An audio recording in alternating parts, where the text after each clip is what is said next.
మార్పు చెందక మార్పు చెందడానికి అవకాశము లేక ఉండేటటువంటి వస్తువు ఏదుందో దాని పేరే ఆత్మ. ఆ ఆత్మకి పర్యాయ పదమే సాయి. ఎందుకో తెలుసా అండి? మీరు సాయి అన్న ధ్వని ఒక చోట వినపడుతుంది. అక్షరాలుగా రాసేటప్పుడు షాషాసాల్లో సా అన్నది ప్రయోగించకుండా షాయి అన్న శబ్దాన్ని ఎక్కడ వాడారు మీరు జ్ఞాపకం తెచ్చుకోండి. ఊర్ధ్వమూలమధశాయి అంది వేదం.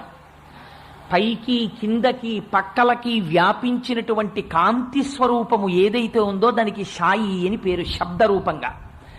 అందుకని ఇప్పుడు షాయి అంటే ఎవరు? అంతటా వ్యాపించినటువంటి వాడు.